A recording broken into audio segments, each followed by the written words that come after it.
फिर याद किया। दिल ने फिर याद किया में सिनेमा के शायकीन और मौसीकी के शहदाइयों को शीबा का प्यार भरा नमस्कार, सलाम, आदाब। ये कैसा इश्क है उर्दू ज़बां का, मज़ा घुलता है लफ्ज़ों का ज़बां पर कि जैसे पान में महंगा इमाम घुलता है। नशा आता है उर्दू बोलने में, गिलोरी की तरह हैं मुँह लगी सब इस्तलाहें लुत्फ़ देती हैं। हलक छूती है उर्दू तो हलक से जैसे मैं का घूंट उतरता है। बड़ी एरिस्टोक्रेसी है ज़बां में, फ़कीरी में नवाबी का मज़ा देती है उर्दू। माँ ने जिस चांद की दुल्हन की दुआ दी थी मुझे, आज की रात फुटपाथ से देखा मैंने, रात भर रोटी नजर आया वो चांद मुझे। अपने एहसासात को जिन्होंने अल्फाज का जामा पहनाया और हकीकत को हमेशा बयां किया, एक ऐसे शायर, एक ऐसे कलमकार, एक ऐसे हिदायतकार जिन्होंने बहुत ही बेहतरीन फिल्में दी, जिनके अल्फाज छीन लेते हैं सब्र और करार। यही तो है वो अनोखा गुलजार। गुलजार साहब की आज हम बात कर रहे हैं, एक अनोखे शायर, अजीम हिदायतकार, फिल्म मेकर, जिन्होंने जितना भी काम किया है, अभी भी जो काम कर रहे हैं, अपने आप में बहुत ही बाकमाल है। गुलजार साहब की आज यौम पैदाइश है और आज दिल ने फिर याद किया में हम उन्हीं के नगमे आपकी खिदमत में पेश करेंगे। उनके ज़िंदगी के हर एक पहलू पर ज़रा सा रोशनी डालने की कोशिश करेंगे। बहुत ही लुभावने गाने आप तक पहुंचाएंगे। नाम सोचा ही न था, है कि नहीं, अम्मा कह के बुलाया एक ने, एजी कह के बुलाया दूजे ने, अबे हो यार लो कहते थे। जो भी यूं जिस किसी के जी आया, उसने वैसे ही बस पुकार लिया। एक मोड़ पर अचानक से जब गुलजार कह के दी गई आवाज़, एक सीप से खुल गया मोती, एक मनी मिल गया जैसे। गुलजार के नाम से जाने जाने वाले ये अजीम शायर, हिदायतकार, लेखक पैदा हुए संपूर्ण सिंह कालरा के नाम से। गुलजार साहब के वालिद सख्त खिलाफ थे गुलजार साहब के लिखने के। मजबूरी में इन्हें एक गैराज में काम करना पड़ा। अपने हुनर को पहचान देने से पहले जदोजहद के कई मराहिल तय किए। गुलजार साहब ने कार गैराज में टच अप गाय का काम किया। गर्ज यूं कहें कि गाड़ियों को रंगा करते थे। घर वालों के सख्त मजम्मत के बावजूद गुलजार साहब को किस्मत का साथ भरपूर मिला, क्योंकि नसीब इनका तय हो चुका था। इनकी मुलाकात बिमल रॉय से हुई। बिमल रॉय ने इन्हें बंदनी फिल्म के लिए एक गाना लिखने को कहा, जिसके बाकी गाने नगमे निगार शैलेंद्र साहब ने लिखे थे। फिल्म में नूतन और अशोक कुमार थे। गाना था मोरा गोरा रंग लैली, जो बहुत ही बड़ा हिट साबित हुआ। मोहे शाम रंग दे दे। गुलजार दीन भी अब गुलजार बन गए। ऐसे में गुलजार साहब को फिल्मों में बतौर गीतकार एंट्री मिली 1963 की फिल्म बंदनी से। इसके बाद गुलजार साहब के बतौर गीतकार नगमे निगार कई यादगार फिल्में रहीं। खामोशी, आनंद, आंधी, घर, खट्टा मीठा, गोलमाल, मासूम, इजाजत, रुदाली, माचिस, दिल से, अशोका, बंटी और बबली, ओमकारा, युवराज, कमीने, इश्किया वगैरह। ज़मी भी उसकी, ज़मी की नेमतें भी उसकी, ये सब उसी का है। घर भी उसका, घर के बंदे भी उसके।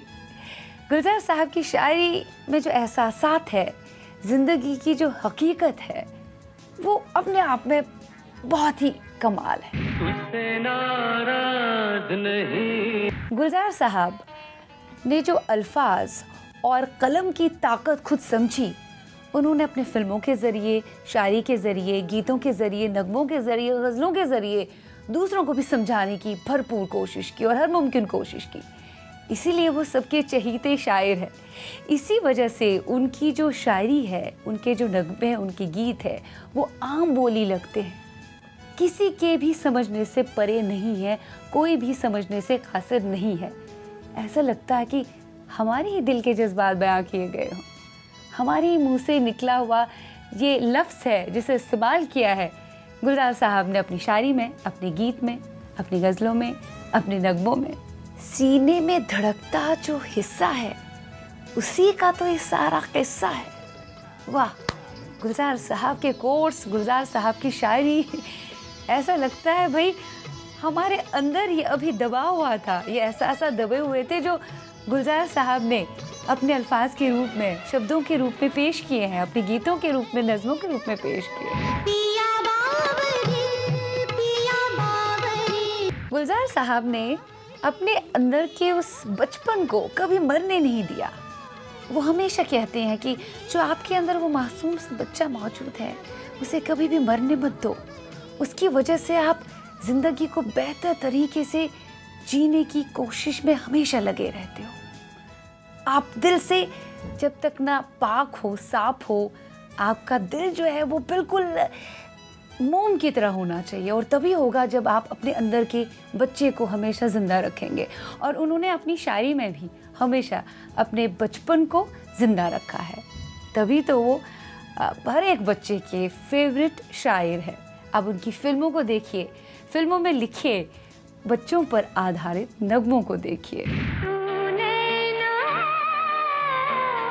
गुलजार साहब ने एक चिराग की मानिंद, शम्मा की मानिंद अपने अंदर के बचपन को जिंदा रखा है, और अपने फिल्मों के जरिए भी इसे कभी भी बुझने नहीं दिया, इस चिराग को कभी बुझने नहीं दिया। तभी तो हर एक बच्चे के फेवरेट पसंदीदा शायर है। गुलजार साहब बच्चों के पसंदीदा गीतकार, नगमे निगार रहे, क्योंकि उन्होंने अपनी हर एक फिल्म में बच्चों का खास ख्याल रखा। 1971 में गुलजार साहब ने गुड्डी फिल्म के लिए 2 गाने लिखे। इन 2 गानों में एक गाना इतना मकबूल हुआ कि अभी भी ये स्कूल की मॉर्निंग प्रेयर बना हुआ है, हमको मन की शक्ति देना। 1972 की ओर रुख करें तो फिल्म परिचय में सारे के सारे गामा को लेकर गा के चले, 7 सुरों का मतलब समझाया, म्यूजिक डायरेक्टर आदि बर्मन के साथ। सारे के सारे 1977 की किताब में मास्टर जी की आई चिट्ठी। 1983 में फिल्म मासूम का लकड़ी का काठी अब तक बच्चों में मकबूलियत बटोर रहा है। 1983 की सदमा फिल्म का एक दफा एक जंगल था। एक दफा एक जंगल था। 2002 की फिल्म मकड़ी का पंगा मत ले। 2007 की द ब्लू अम्ब्रेला की नीली आसमानी छतरी।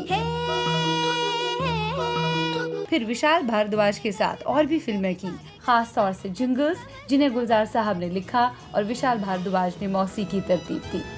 गुलजार साहब और विशाल भारद्वाज की मुलाकात शुरू हुई थी 1989 में दिल्ली में। उस वक्त गुलजार साहब एक डॉक्यूमेंट्री बना रहे थे, उसी में लगे हुए थे। वो डॉक्यूमेंट्री थी मशहूर मारूफ सरोद वादक उस्ताद अमजद अली खान के ऊपर। तो उसी बीच दोनों का वो जो क्रिएटिव कनेक्शन जुड़ गया ना, और क्रिएटिव पार्टनरशिप शुरू हुई। कुछ वक्त बाद, कुछ महीनों बाद दूरदर्शन के लिए दाने अनार के सीरीज़ उन्होंने एक साथ की, और गुलजार साहब ने तो कई सारे जिंगल्स विशाल भारद्वाज के लिए लिखे, और कई सारे television series, Potli Baba, Alice in Wonderland, jungle book. और जंगल बुक का मोगली कौन भुला सकता है वो कैरेक्टर। जंगल जंगल बात चली है, पता चला है, अरे चड्डी पहन के फूल खिला है, फूल खिला है। गुलजार साहब और विशाल भारद्वाज की जो पार्टनरशिप है वो लंबी चली। आज भी विशाल भारद्वाज के साथ कुछ ना कुछ उनका आता ही है। वो लिखते हैं, विशाल भारद्वाज म्यूज़िक तरतीब देते हैं, या जो फिल्म मेकिंग हम कहें, फिल्म मेकर अगर विशाल भारद्वाज बने तो वो गुलजार साहब की ही बदौलत हुआ। गुलजार साहब ने विशाल भारद्वाज के लिए पहली बार लिखा था फिल्म माचिस में। याद ही होगा आपको वो गाना, चप्पा चप्पा चरखा चले, चप्पा चप्पा चरखा चले।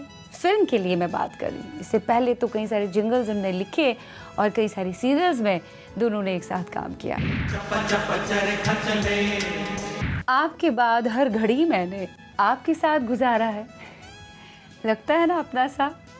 गुलजार साहब का लिखा हुआ है। गुलजार साहब को आज हम दिल ने फिर याद किया में याद कर रहे हैं। आज उनकी यौम पैदाइश है, और भी उनके लाइफ के और उनकी ज़िंदगी के कई पहलुओं पर रोशनी डालेंगे इस छोटे से ब्रेक के पार। मिलते हैं वक्फे के पार।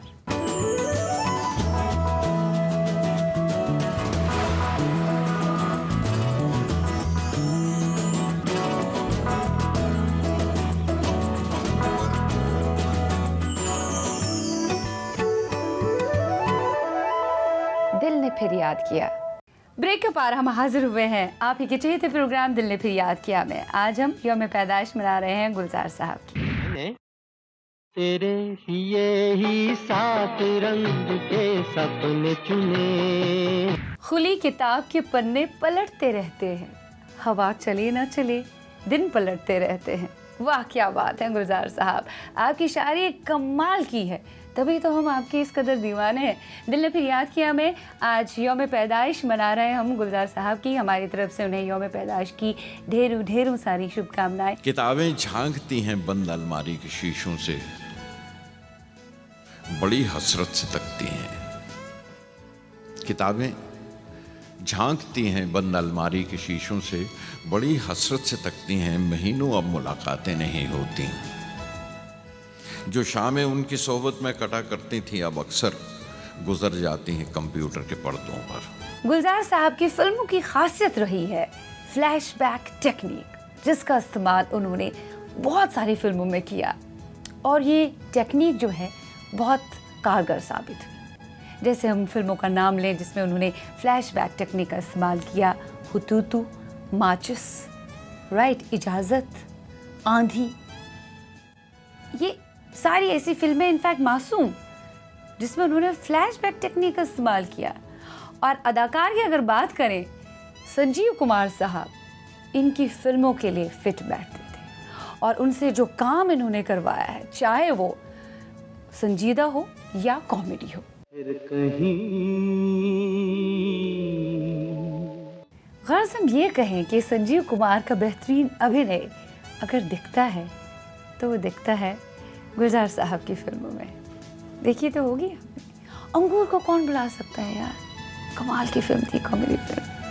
वेल कई और एक्टर्स इनकी फिल्मों में नजर आए हैं, जो गुलजार साहब की फिल्मों में नजर आए हैं, जो फिल्में उन्होंने डायरेक्ट की, तो उस अदाकार की तो चांदी हो गई, क्योंकि बतौर डायरेक्टर भी वो बहुत ही कमाल के रहे। गुलजार साहब बंगाली कल्चर से काफ़ी मुतासिर रहे शुरुआत से ही। सबसे बड़ी वजह ये रही कि जब उन्होंने एज ए लिरिसिस्ट शुरुआत की बंदेनी फिल्म से, तो फिल्म किन की थी? बिमल रॉय साहब की, जो बंगाली थे।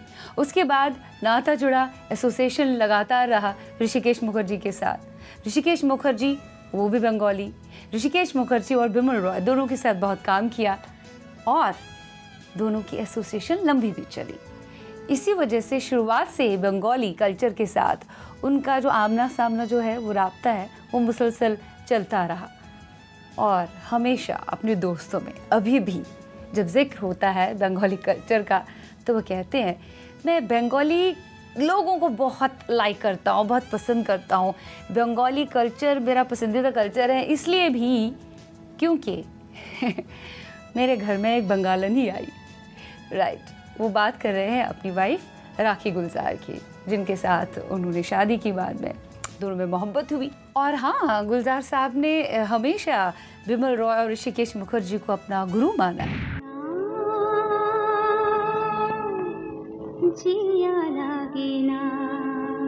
कभी जिंदगी एक पल में गुजर जाती है और कभी जिंदगी का एक पल नहीं गुजरता। लगता है ना हमने कहा है, गुलजार साहब ने कहा है। गुलजार साहब को आज हम उनकी यौम पैदाइश पर याद कर रहे हैं। दिल ने फिर याद किया में उनकी ज़िंदगी के कुछ और पहलुओं पर रोशनी डालने की कोशिश करेंगे, but right after this short break. Stay tuned.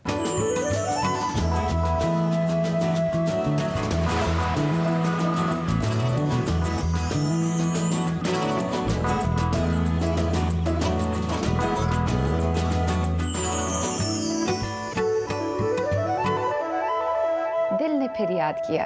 Break के पार आपका तहे दिल से स्वागत है, इस्तकबाल है। चलिए कुछ और बातें करते हैं गुलजार साहब के बारे में। झूठ कहूँ तो लफ्जों का दम घुटता है, सच कहूँ तो लोग खफा हो जाते हैं। वाह क्या बात है गुलजार साहब।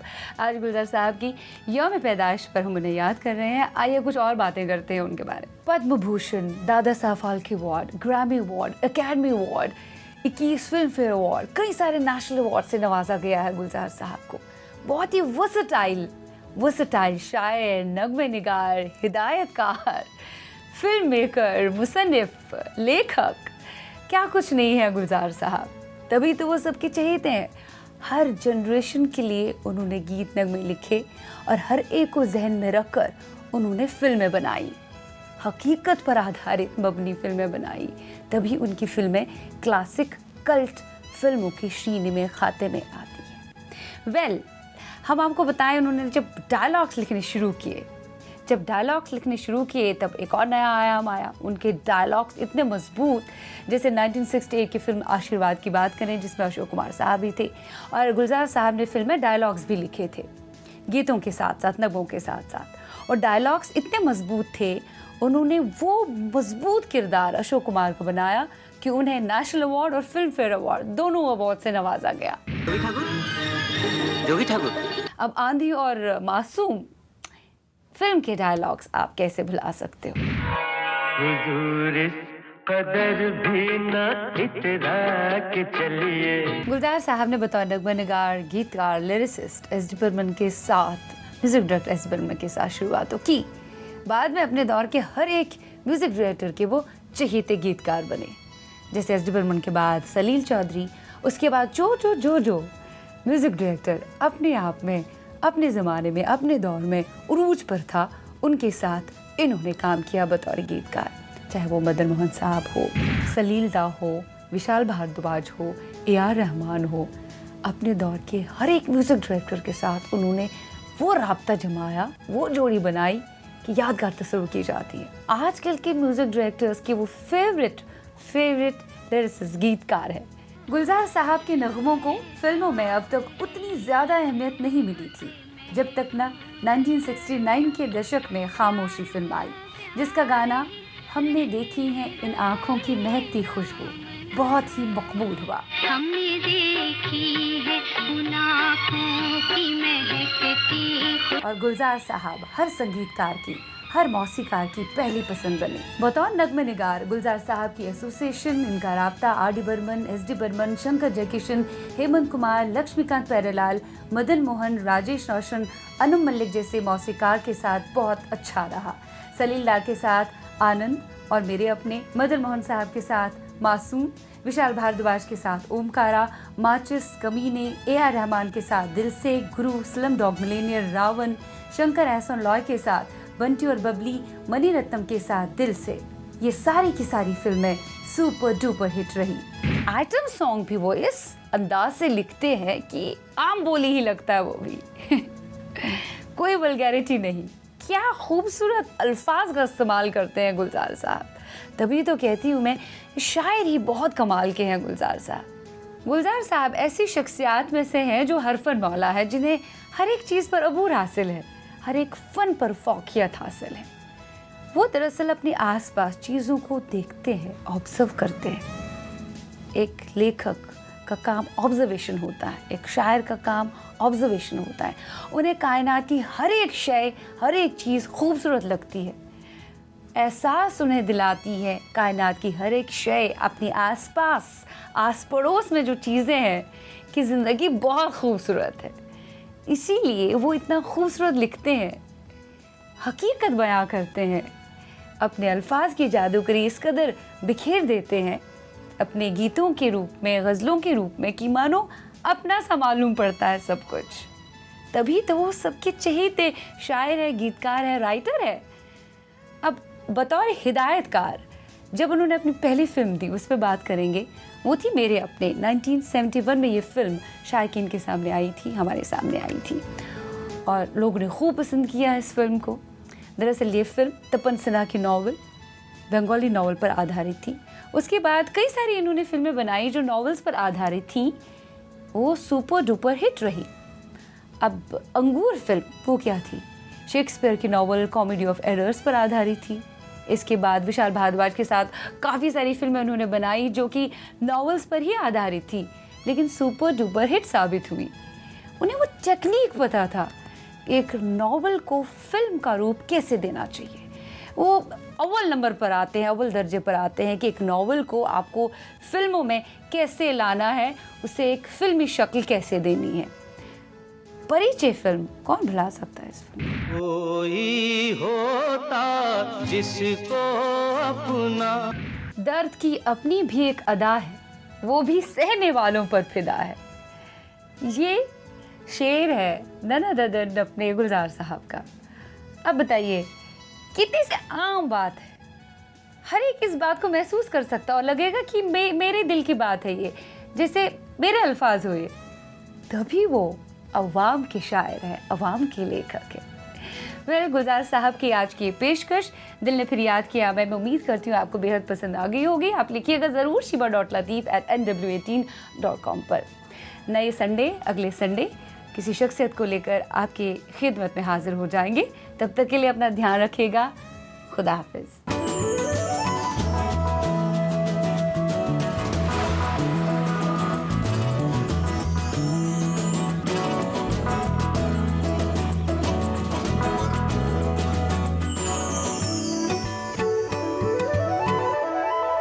दिल ने फिर याद किया।